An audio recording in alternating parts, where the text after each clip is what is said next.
There is a sheet of yellowed manuscript paper lying on the lid of a worn upright piano. One bar near the middle of the page is crossed out hard, in red pencil. You say you only want a structure that progresses beautifully. But tell me honestly, hasn't its imperfections sometimes been the only thing that ever breathed life into it? For 40 years, a man called the most honest bar he ever wrote a mistake. The woman who loved him spent those 40 years waiting for him to taste what was already on the table. This is the story of one Sunday in 1965, when a reel of tape, a plate of lemon butter chicken, and a single uncrossed note finally told him the truth. Greenwich Village, late autumn, 1965. The city is in its long golden hour, the kind of light that turns brick the color of weak tea and makes every fire escape look like a piece of furniture left out in the rain. On Bleecker Street, 3 flights up and a narrow walk up, a man named Thomas Miller is sitting at an upright piano. He is 34 years old. He is a composer. And he has been rewriting the same 8 bars of music for 7 years. Thomas wears a charcoal cardigan over a white Oxford shirt, sleeves rolled to the forearms. There is a streak of premature gray at his left temple, and a silver wristwatch on a worn brown leather band that he keeps meaning to take in for a new pin. He treats music the way an architect treats a load-bearing wall. Every modulation, he believes, must earn its weight. A single unjustified note in his private theology can collapse an entire piece, and by extension, an entire life. On this particular afternoon, the manuscript on the piano lid is open to a measure he has marked, in faint pencil, with the number 47. He stares at it the way a man stares at a door he is not sure he locked. A note has to earn its place. If it doesn't, the whole structure lies. I can hear it. I can almost hear it. There is a bar in here that is wrong. It is dressed up to look right, but it is wrong. And if I cannot find the dishonesty in it, then I am the dishonest one. He does not know yet that the woman who loves him is at this moment climbing the stairs.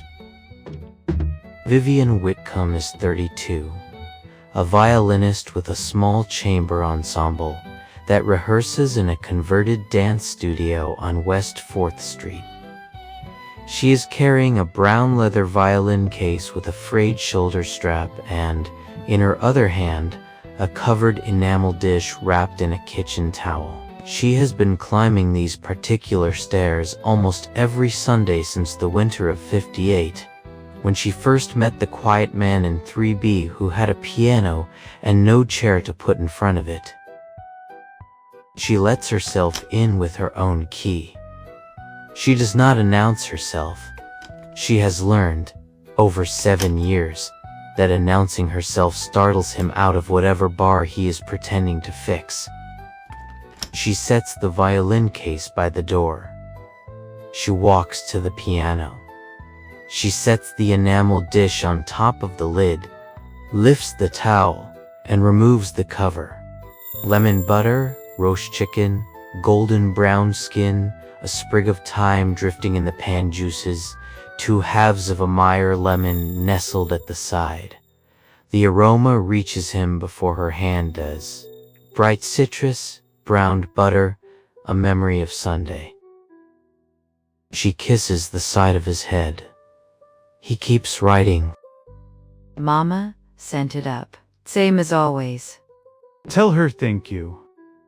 I will, when you taste it. He smiles, briefly, without looking up. She does not press it.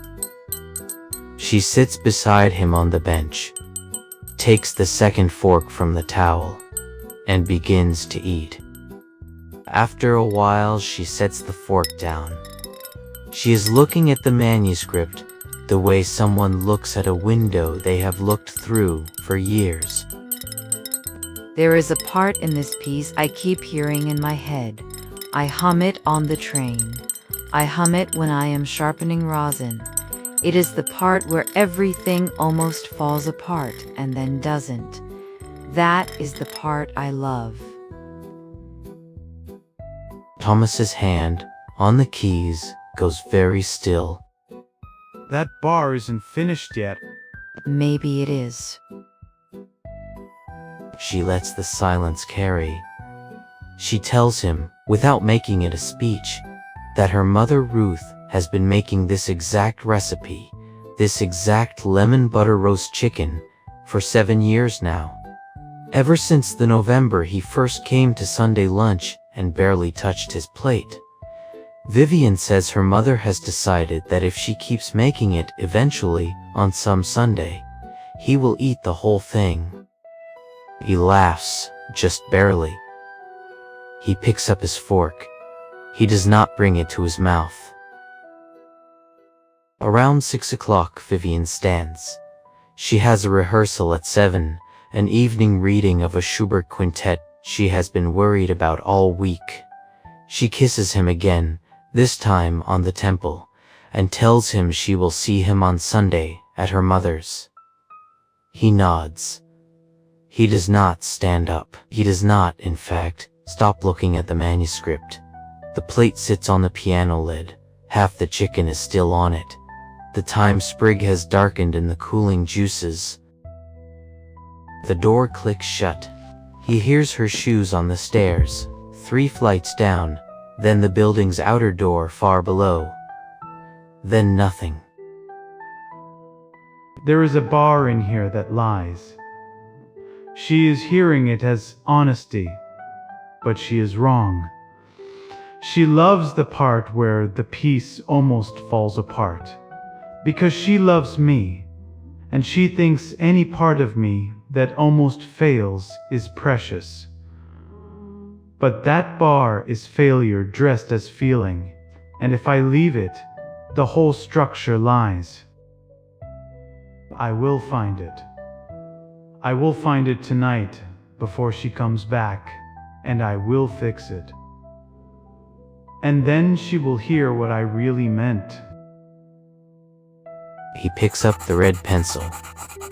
Night falls on Bleecker Street. The plate goes cold. The thyme sprig goes black. The single tungsten lamp on the piano makes a small island of light, and inside that island, a young man is bending over a sheet of paper, drawing a single heavy line through measure 47. He thinks he is correcting a piece of music. He is, in fact, drawing the first line of a 40-year wall. 2 weeks before the town hall recital, Thomas had not yet shown the corrected manuscript to a single soul. Not to Vivian, not to Hal, not to the copyist on West 10th who had been waiting on the final draft for 9 days. What he did not know, that night on Bleecker Street, was that the bar he was striking out had already been written down on another sheet of paper, in another room, in another part of New York, and that sheet was at this very moment folded inside a cedar hope chest with brass corners, sealed inside an envelope marked, in his own handwriting, with 2 letters. 2 weeks before the town hall recital. A basement club on Bleecker, 4 steps below the sidewalk, where the air smells of old cigarettes and the reed of a tenor saxophone soaked in too many late sets. Thomas is at the upright in the corner. The piano is older than he is. There is a cigarette burn on the left edge of the lid that he has stared at for so many sessions it feels like a friend. Across from him, leaning against the piano with his sax case at his feet, stands Hal Bremer. Hal is 36, lanky, in a charcoal 3-button suit with the jacket open, narrow black tie loosened, white pocket square just slightly off-center. He has the kind of voice that makes a room lean in.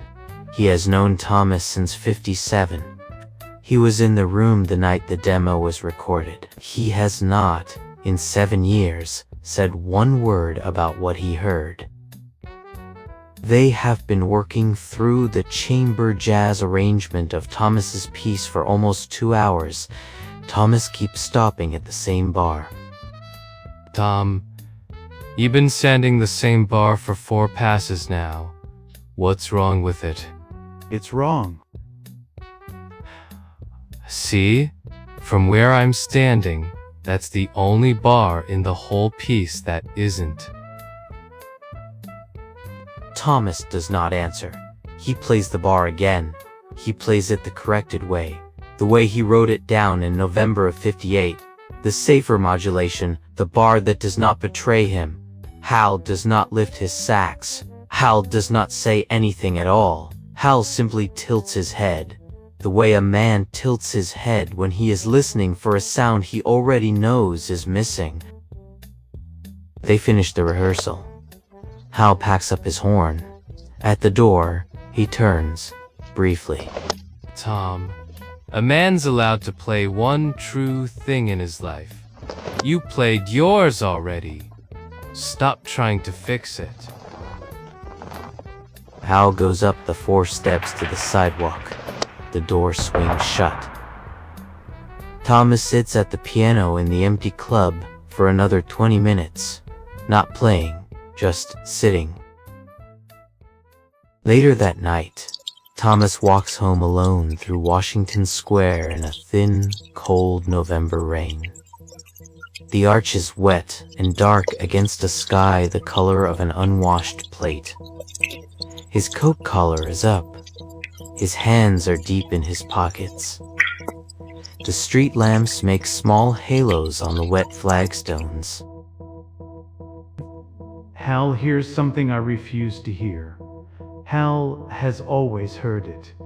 But Hal is a jazz player. Hal believes a wrong note is the only honest note. Hal does not understand what a structure costs. If I leave that bar, the whole piece is a lie. If I leave that bar, the recital is a lie. If I leave that bar, every bar I have written since '58 is a lie. I cannot leave that bar. He thought he was correcting the music. He was, in fact, correcting himself out of the song. Every time he lifted the red pencil, he was not protecting the piece from a wrong note. He was protecting himself from being heard, plainly, by a woman who already loved him in the precise key he was so certain he had to hide. Sunday, 11:15 in the morning. The Whitcomb house in Brooklyn Heights. A 4-story brownstone on Hicks Street, with a wrought iron railing softened by 60 years of black paint, lace curtains in every front window, and the smell, drifting from the kitchen down the long parlor hall, of lemon zest and brown butter. Outside, the autumn morning has settled into its slow Sunday cadence. A row of sycamore trees along the curb is letting go of its last yellow leaves, one at a time, the way an older person sets dishes down. The leaves drift across the slate sidewalk and gather in the wells of the iron tree guards. Down at the corner, the bells of the Plymouth Church on Orange Street are sounding the 11:15 call, low and unhurried, the way bells sound when they have been ringing the same hour since 1849. A boy on a Schwinn bicycle coasts past, a folded section of the Sunday Herald Tribune tucked under one arm. Somewhere 2 blocks over, a milkman closes the back door of a panel truck. Inside the brownstone, the parlor hall runs from the front door past the staircase all the way back to the kitchen in a single long line of polished oak floorboards. The floor creaks in 3 places, in the same 3 places it has creaked for 40 years, and Ruth Whitcomb has long since memorized which board to step over when the children are sleeping upstairs. A small mahogany hall table holds a cut glass bowl of buttermints, a brass key dish, and a framed black and white photograph of Ruth's late husband John, taken on the front stoop in 1946, his army cap still in his hand. Ruth Whitcomb is 61. Silver hair pinned in a low chignon, with a single pencil tucked into the back of it because she has not yet finished writing the grocery list. Reading glasses on a beaded chain around her neck. Cornflower blue howdress with a white pinafore apron tied in a bow at the small of her back. She is at the stove, basting a chicken with one hand and reading the church bulletin with the other. There is flour on her wrist, a small pale crescent from this morning's biscuits. She does not notice. She has the carriage of a woman who learned somewhere around 1940 that the kitchen is the one room in the house where worry is not allowed past the threshold, and she has enforced that rule on herself ever since. The kitchen itself is small, warm, slightly steamy, with a checkerboard linoleum floor and a cream-colored Magic Chef gas range that has fed the family since the last winter of the war. A wooden spoon rests across the lip of a saucepan. A blue enamel coffee pot sits at the back of the stove, kept warm but not boiling. Above the sink, a small framed sampler reads, in faded cross-stitch, the same 5 words Ruth's own mother stitched in 1894. "Bless this house, O Lord." At the dining table, set for 4 with the good blue willow plates and the Sunday tablecloth, George Whitcomb is reading the Times. George is 38, Vivian's older brother, 6 feet, broad-shouldered, sandy blonde hair already receding, kept short, black horn-rimmed glasses, brown tweed sport coat with leather elbow patches, a pencil tucked behind his right ear, even at the table. A recording engineer at a small independent studio on West 48th. He does not look up when Thomas comes in. He simply turns a page. Vivian takes Thomas's coat. She sets it on the banister. Ruth comes in from the kitchen carrying the platter. Lemon butter roast chicken. Same recipe. 7 years. Sit, Thomas, sit. Vivian, get the pitcher. George, put the paper down at the table, please. The Lord made Sunday for plates, not for headlines. The Lord and I have an understanding. The Lord, perhaps. Your mother, no. George folds the Times in 3 crisp folds and sets it on the side table. He smiles, just barely. They eat. Ruth fills his plate twice without asking. He eats more than he meant to. He eats less than she would like. And the new piece, Thomas, how is it coming? It's almost there. Ruth nods. She does not say anything else. She has been watching him say "almost there" for 7 years. She has the patience of a woman who has fed 3 generations and knows that a man will tell her the truth eventually if she keeps the kitchen warm. After lunch, George returns to his Times. Ruth shoos Vivian and Thomas into the parlor. The parlor is at the front of the house, with tall windows and lace curtains that turn the November light into something pale and forgiving. There is a worn velvet couch the color of dusty plums, a horsehair armchair, and against the far wall, a small upright piano slightly out of tune. Beside the piano, on a polished mahogany stand, sits the family's Ampex, reel-to-reel tape machine. Vivian lifts her violin from its case. She does not announce what she is going to play. She rosins the bow. She tunes briefly. She sets the violin under her chin and begins. She plays a phrase. 8 bars. Maybe 10. A line of melody that climbs and almost stumbles and then catches itself, climbs once more and sets down at a place that should not feel like home but does. Thomas's hand on the arm of the horsehair chair tightens until his knuckles go white. He has never, in his life, written that phrase down that way. She lowers the bow. She looks at him. You don't remember playing it like that, do you? Vivian, I never wrote that. You're misremembering. The piece doesn't go there. Maybe, but that's how it sounded the night you wrote it. He cannot answer. She sets the violin back in the case. She sits beside him on the velvet couch. She does not take his hand. She simply waits. If he had picked up the fork that night, the next 12 months would have unfolded differently.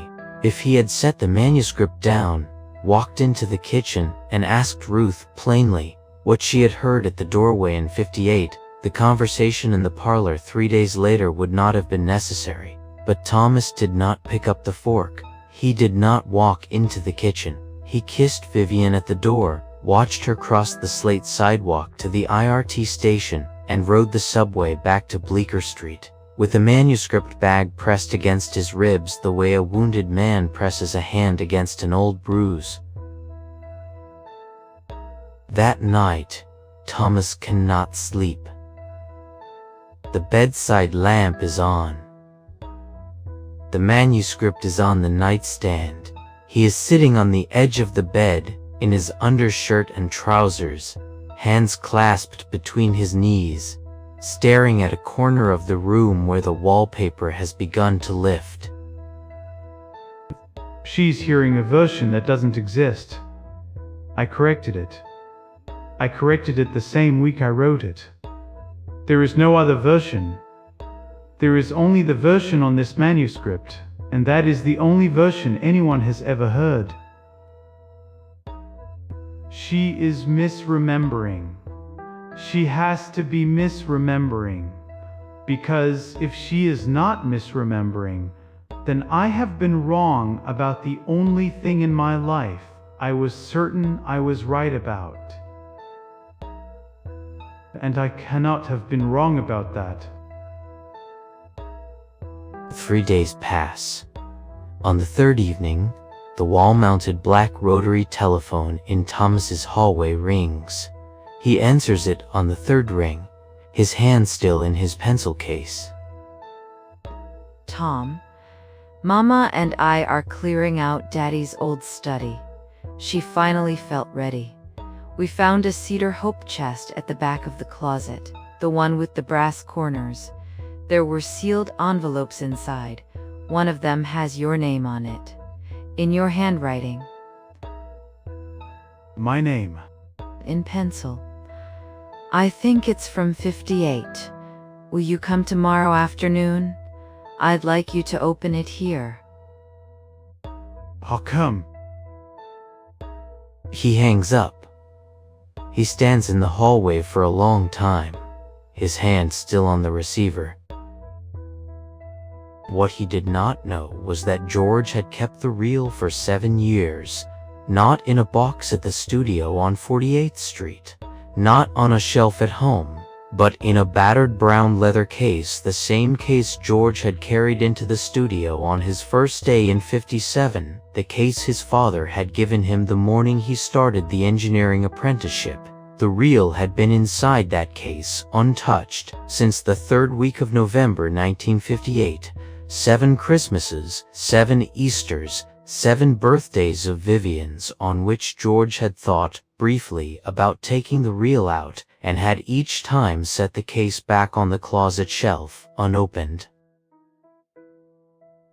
The next afternoon, the IRT subway, rumbling under the East River, carrying Thomas Miller and his manuscript bag from Greenwich Village to Brooklyn Heights. The car is half empty. The window is dirty. Outside, when the train climbs onto the elevated track, the autumn city slides past in pale gold and brick red. Whatever she has found, I have already accounted for. Every piece of paper I have ever written on, I have signed off in my head.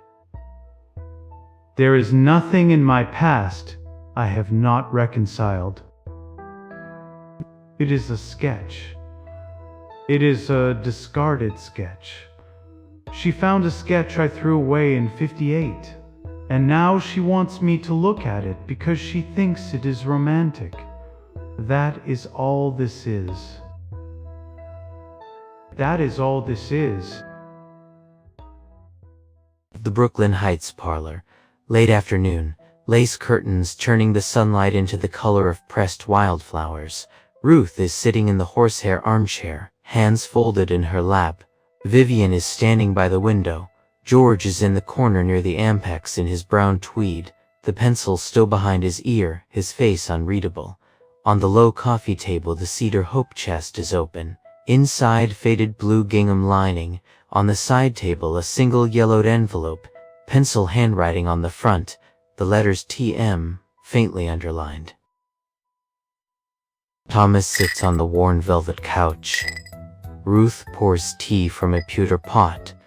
The cup rattles just barely against the saucer when she sets it on the coaster in front of him. Nobody speaks for what feels, to Thomas, like a quarter of an hour. It is, in fact, perhaps 15 seconds. Tom, open it whenever you're ready. He sets the teacup down. He picks up the envelope. The flap is held only by old gum that gives it the first pull. Inside, folded twice, is a copyist's carbon duplicate of a manuscript page, yellowed at the edges, his own pencil hand, unmistakably in the title bar.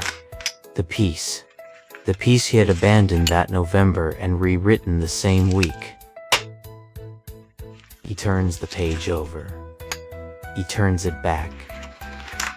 His finger moves down the staves the way a man moves a finger down a column of names on a memorial wall. He stops at measure 47. Bar 47, heavily crossed out in red pencil on this 7-year-old copy. The same red pencil he used in his apartment, alone, the night Vivian first brought up the chicken. But this is not his apartment copy. This is the copyist's carbon.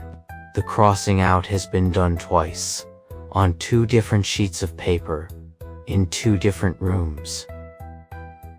And in the margin of this carbon, in the same pencil hand, is a sentence, 6 words, and a date. He reads it. He cannot at first read it aloud.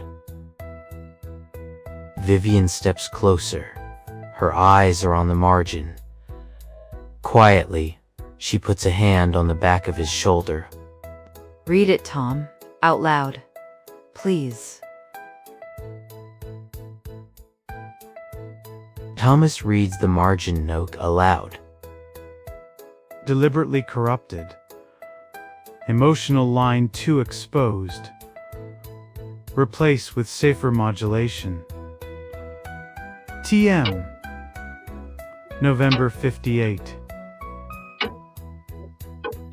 The room is so quiet you can hear the Ampex ticking faintly on the sideboard, even though nothing is threaded on it.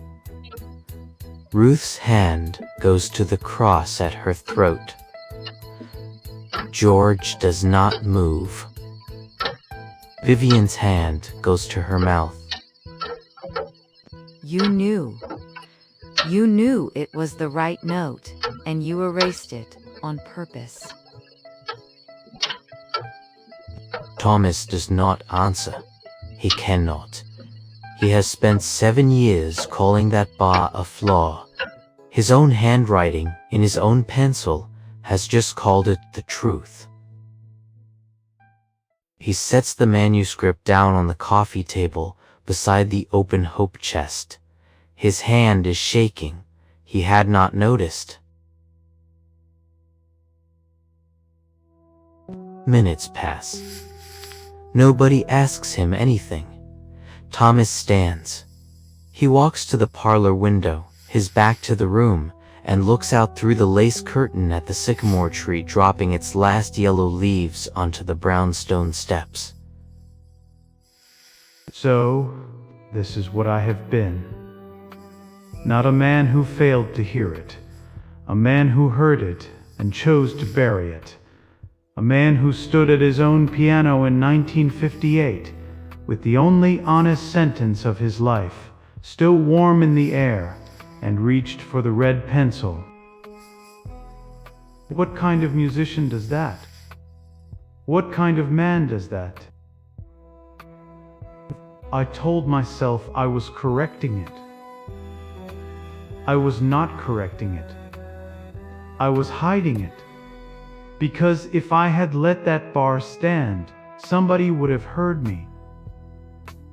Somebody would have heard me, all the way down to the place I do not let anyone go.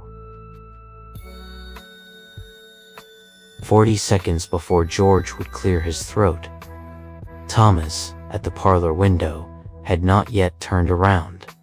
The reel-to-reel tape, in its battered brown leather case, was sitting 2 feet behind his right shoulder, on the corner of the side table. He did not yet know it was there. He did not yet know that the worst 40 seconds of his life were the last 40 seconds in which he could still believe he had merely been a coward, and not also a witness to his own cowardice. Vivian crosses the room behind him. He hears her shoes on the rug. He does not turn yet. She stops a foot behind his right shoulder. He turns. He looks at her, and he says, aloud for the first time in his life, the sentence he has been refusing to say even to himself. Maybe there is something missing in me. Maybe I was never built to leave a true thing alone. She does not contradict him. She does not say, "No, Tom, that's not it." She does not even shake her head. She only takes his hand and holds it. Her hand is cool and smaller than his and absolutely steady. Behind them, in the corner of the parlor, George Whitcomb has been standing with one hand on the corner of the ampex. He has been silent since Thomas walked in. He clears his throat. He says one word. Tom. Thomas turns. I've been carrying something for 7 years. I think it's time. George reaches down beside his chair and lifts a battered brown leather case onto the coffee table. The case has brass clasps, a worn handle stitched in red, and a small brass plate engraved with his initials. He undoes the clasps. He opens the lid. Inside, on a bed of yellowed cotton wadding, sits a single labeled reel-to-reel tape. A white paper sleeve, hand-printed in pencil. 6 words. 2 letters. Miller. Demo. 14 November, 1958. Take 3. Thomas very quietly sits down on the edge of the velvet couch. His knees give a little before he means them to. Ruth reaches across and steadies the teacup so it does not tip. George carries the reel to the ampex on the sideboard. He threads it. His fingers are slow, careful, practiced. 7 years of recording engineering visible in every motion. The tape clicks into the take-up reel. He sets the speed. He looks at Thomas. I was 19 years old. I was the kid you let carry the gear up 3 flights to your apartment. Hal told me to roll tape that night. He said, "Kid, just roll it, don't tell anybody, just roll it." I rolled it.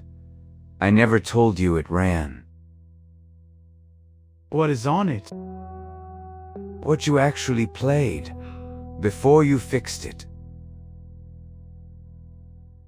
George puts his hand on the lever. He looks at Vivian briefly. Vivian nods once. He looks at Ruth. Ruth nods once. He looks at Thomas last. Thomas does not nod. Thomas only closes his eyes. George presses play. What comes through the small fabric speaker of the Ampex is not loud. It is not even fully present. It is the way a room sounds at the bottom of a well of 7 years. Warm, slightly woolly, slightly off-center, alive. A young Thomas Miller, 27 years old, is at his upright piano on Bleecker Street on the 14th of November 1958.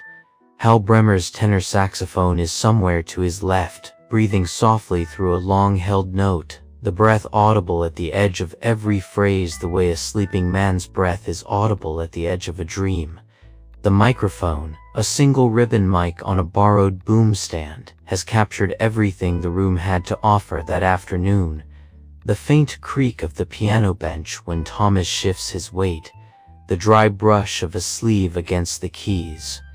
Hal's saxophone reed wetting itself between phrases, a small, almost human sound, like a child catching its breath before answering a question.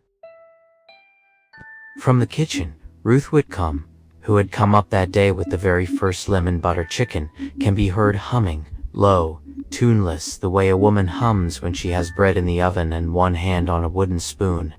But this is not, in fact, tuneless. Listening to it now, in 1965, Thomas hears it for what it had always been.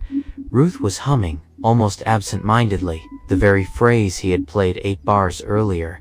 The melody had reached the kitchen through the open parlor door, settled into the bones of a 61-year-old woman with flour on her wrist, and come back out through her humming, gently, the way a song comes back out of a stove. And Thomas, the Thomas of 58, is improvising. Not playing the piece, discovering it. 1 bar at a time. The chord changes are unguarded. The phrasing is loose. There is a small, almost embarrassed tenderness in the way the right hand moves across the upper register, as if the man playing it is trying to say something he knows he is not allowed to say in plain English. The left hand walks slower than the right. The pedal lifts too late once, and the resulting blur of 2 chords overlapping, instead of sounding like a mistake, sounds like a hand laid gently over another hand. Hal Bremer's tenor saxophone in the recording does not yet enter. Hal is waiting. Hal is listening, the way only Hal can listen, with the horn lowered to his hip and his head tilted just slightly toward the piano. Twice in the recording, you can hear Hal draw a breath as if he is about to come in, and twice you can hear him decide not to, and the choice not to play is, on the tape, more eloquent than any solo he has ever taken. On the velvet couch in 1965, Thomas Miller, age 34, listens to himself at 27, and a small involuntary sound escapes him. Not a word, a breath. The same breath, almost, that 19-year-old George had drawn in 58 when he first heard the bar coming. Crouched beside the Ampex, his finger hovering over the record level, terrified the needle would peak and ruin the take. The breath of a man who realizes, mid-listening, that something true has just walked into the room, and is not going to leave by the same door it came in. The tape runs, 40 seconds, 50 seconds. The improvisation is moving, quietly, toward the bar he would later cross out. Bar 47. On the tape, the young Thomas reaches the measure. He does not flinch. He does not hedge. He plays, with both hands, a phrase so emotionally direct, so unguarded, so close to the bone, that it does not sound like composition at all. It sounds like a man saying out loud, to a room of 3 friends and a woman he has only known for 9 months, the one thing he has never been able to say at the dinner table. And at that exact bar, on the tape, in the warm, blurred mono of a 58 living room, a young woman's audible intake of breath is captured. A small, sharp inhalation. The sound a person makes when something that should not have been said has just been said anyway, and they are grateful for it. Before the inhalation, on the tape, there is a half-second of absolute stillness. The kind of stillness that only exists in a room when every other person in it has stopped moving at the same moment. No bench creak, no reed wetting, no spoon in the kitchen, only the piano, holding the bar open, and a young woman somewhere on the couch, holding her breath because she understood, at 25, that to exhale would be to interrupt a man who is finally telling the truth. It is Vivian Whitcomb, 25 years old, sitting on his couch in 58 in a navy wool skirt and a pale blue cardigan, her shoes off, her stocking feet tucked under her on the cushion, her violin case on the floor at the end of the couch. 9 months earlier she had met him at a recital in a converted dance studio on West 4th. She had not yet said the word love to him in any room. She had not yet said it inside her own head. But sitting on that couch with the bar of bar 47 still warm in the air, she had understood, the way a person understands their own pulse, that she had already loved him for several months, and had been waiting for a single sentence to confirm it. The bar he played was that sentence, the breath she drew was the answer. She did not, in 58, ever tell him what that breath had been. She had assumed, the way young women in love assume, that a man who could write that bar would already know. On the velvet couch in 65, Thomas Miller, hearing his own 27-year-old hands play the bar he has spent 7 years calling a flaw, takes a single involuntary step back, even though he is sitting down. His shoulders draw inward. His mouth opens, closes. Beside him, present-day Vivian, hearing her own 7 years younger self gasp at his improvisation, begins to cry, without sound, just water on her cheeks, and her hand still in his, and her violin case still by the wall. Thomas hears, in his own playing, the one moment in his life he had been entirely honest, and in the same instant, he understands, all at once, what has been true for 7 years, and what he has refused to know. Every person in that 58 room, Hal in the corner with the sax, Ruth at the kitchen doorway with her wooden spoon, George at 19, crouched by the Ampex with his hand on the level, Vivian on the couch with her shoes off. Every one of them had loved him for that bar. Precisely for that bar. The bar he had spent 7 years crossing out. The mistake was not the mistake. The mistake was the only thing in the entire piece that had ever been true. The tape continues, a few seconds further. The young Thomas on the recording plays past the bar, gentler, lighter, the way a man walks more carefully after he has just told the truth. Then George, in the parlor of 1965, puts his hand on the lever and stops the reel. The reel slows. It clicks. The hiss continues for another 3 seconds, and then is gone. Long silence. Ruth, who has come quietly in from the kitchen during the playback, holding a wooden spoon in her right hand, sets the spoon down on the sideboard. She does not sit. She stands in the parlor doorway, in her cornflower house dress, the pinafore apron faintly streaked with flour, and she speaks for the first time since the envelope was opened. Thomas, I told my own mother on the telephone in '58. I said, that boy already wrote his masterpiece. He just doesn't know it yet. I have been waiting 7 years for him to find out. Thomas sinks the rest of the way back into the velvet couch. His head bows. His hands rest, palms up, on his knees. The manuscript is fallen open on the rug at his feet. The carbon copy, bar 47, still crossed out in 7-year-old red pencil. For 7 years, I have been correcting the only honest sentence I ever spoke. Every revision after that night was a lie I told well. Every modulation I was so proud of was a careful detour around the place I had already been. Hal knew. George knew. Ruth knew. Vivian knew before any of them. The only person in that room in 1958 who did not know was the man at the piano, and he was the one who held the pencil. I have been alone in a room of people who were waiting for me.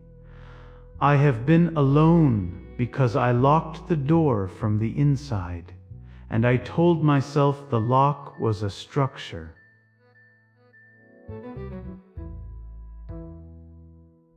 Some time passes.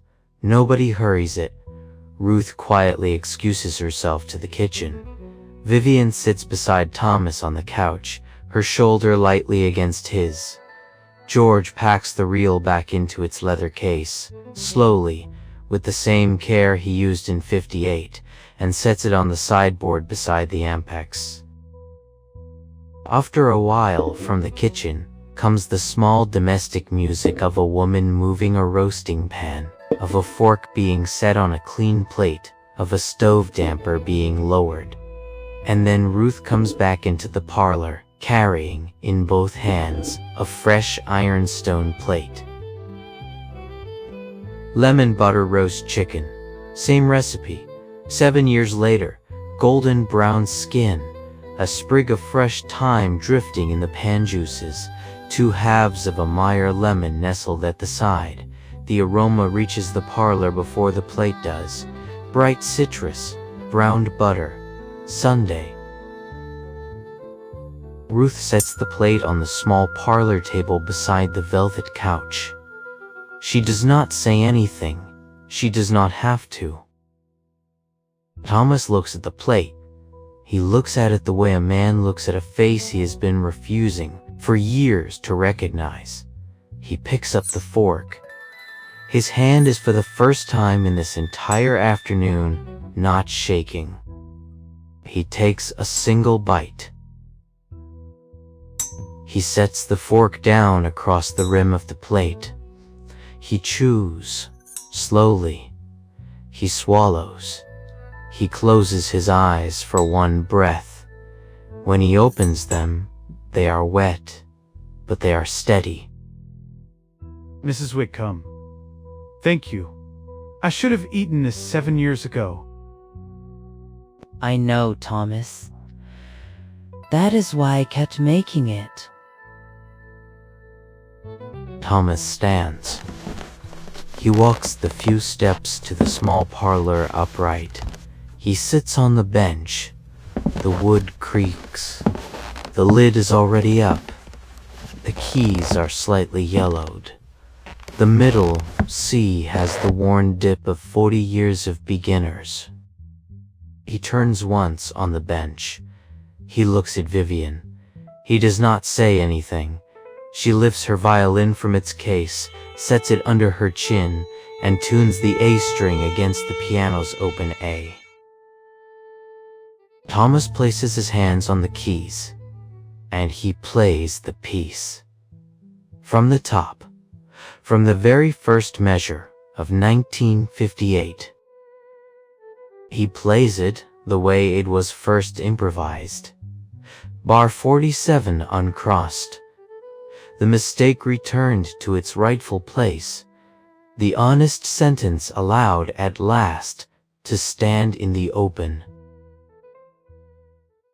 Vivian enters at the 8th bar, the way she would have entered if he had let her in 7 years ago. Her violin is not chasing the piano, it is walking beside it. When the piece reaches measure 47, her bow lifts, just slightly, the way a person leans forward to hear their own name spoken correctly for the first time, and her line opens around the bar he had once erased.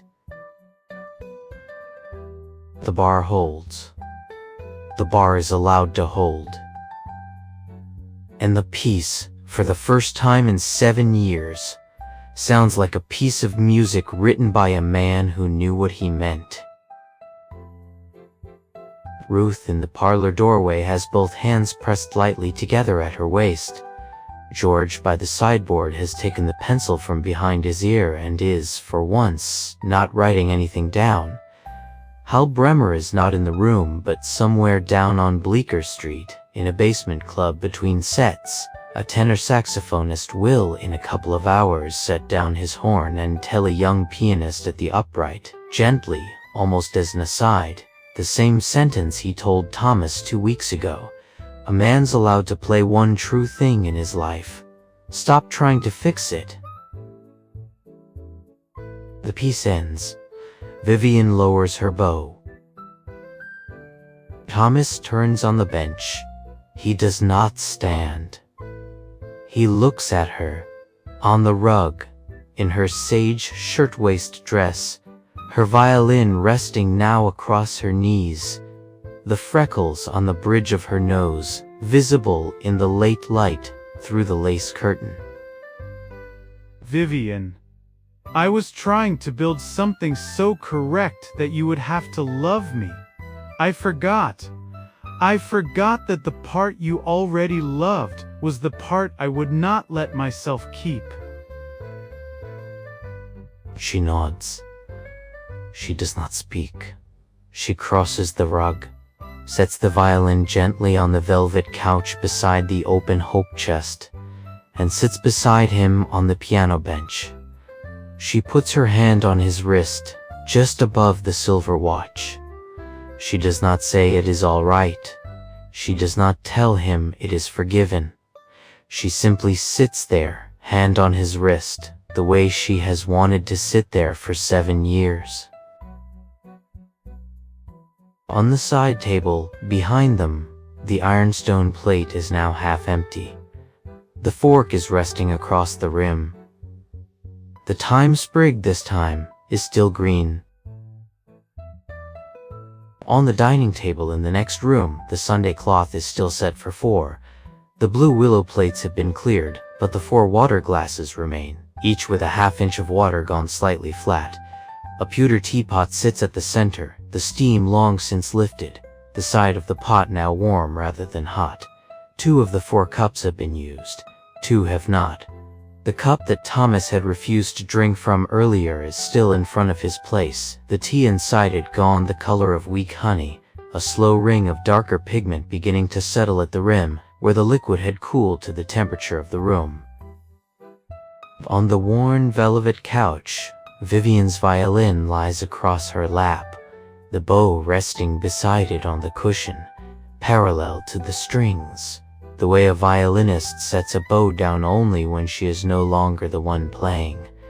She is not, in this moment, holding the instrument. She is sitting with her hands folded loosely in her sage cotton lap, listening.